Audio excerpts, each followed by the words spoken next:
Let's talk about the oppressor in your head.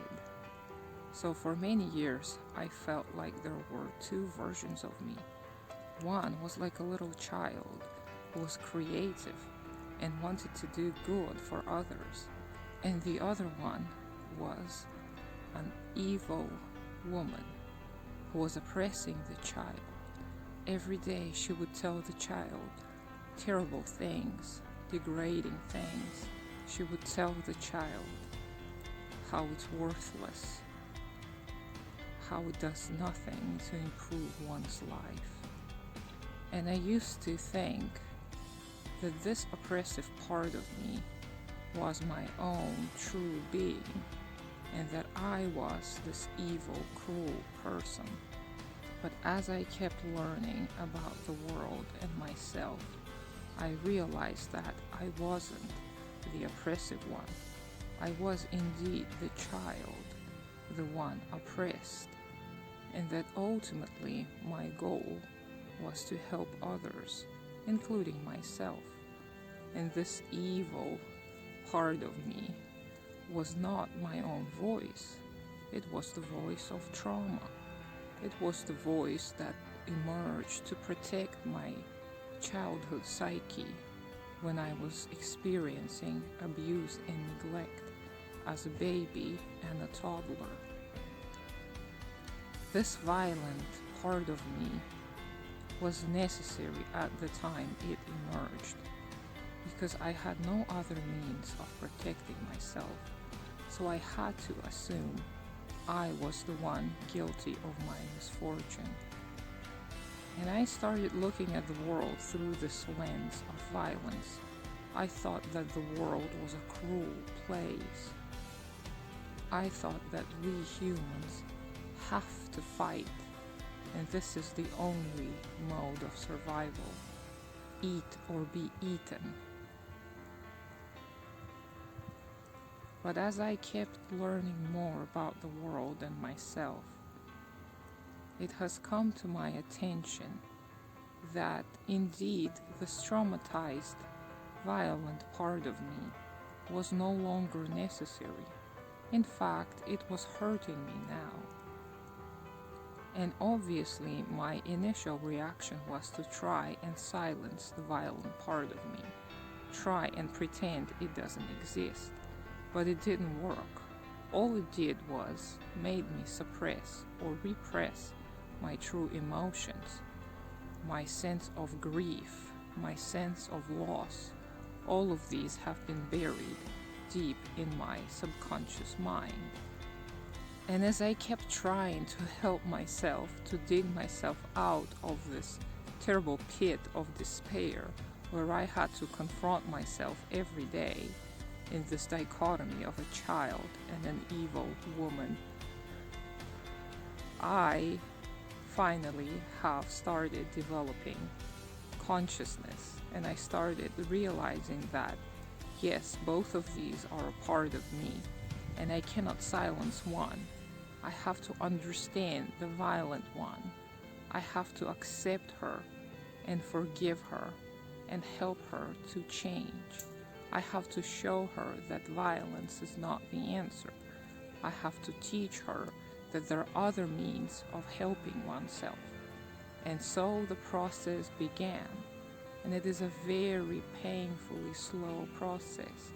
The process of guiding yourself as if you were a little child, taking one's hand and showing that no, the world is not a cruel, evil place. And no, we humans don't have to fight against each other to survive. That cooperation is possible among humans. So I have been working much to silence the oppressive voices in my head. But then I realized that I am the oppressor too. And by trying to silence myself, I was keeping up the cycle of violence. So I'm stopping now. I no longer reject the violence that is inside of me. I am letting it be. I'm letting it consume me, but I'm not letting it destroy me. I'm letting it out as a primal scream. I'm letting it out in my ecstatic dance. I'm letting it out through strong words, through songs and poetry. I'm letting it all out without allowing it to hurt me or others.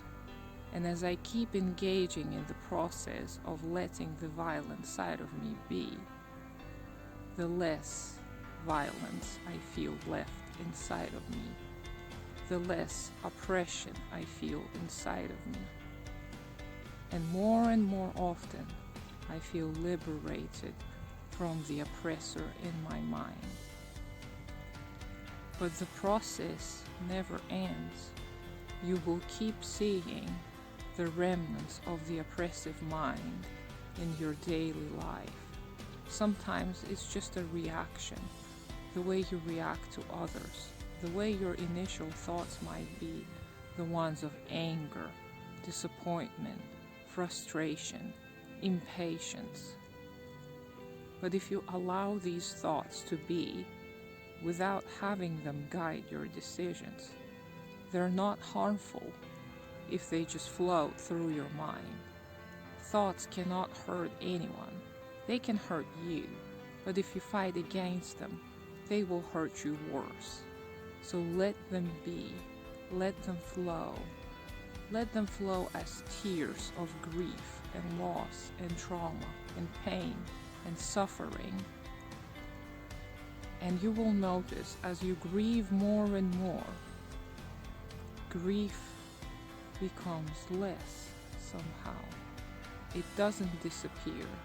It is never going to disappear. But it will become just one part of you, one part of many, and it is not going to be the prevailing force.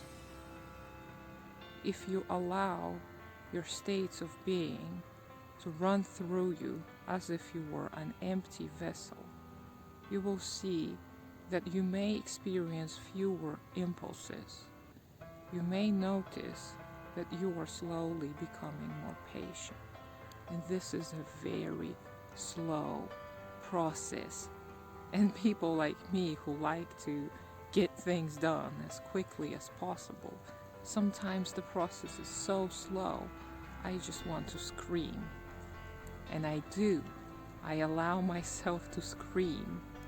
And as I scream, I get tired of screaming. And it all somehow becomes less difficult.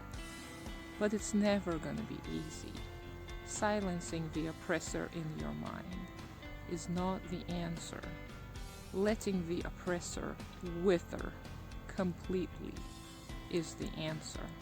Letting it writhe as it tries to overcome your mind. Let the oppressor slowly wither away.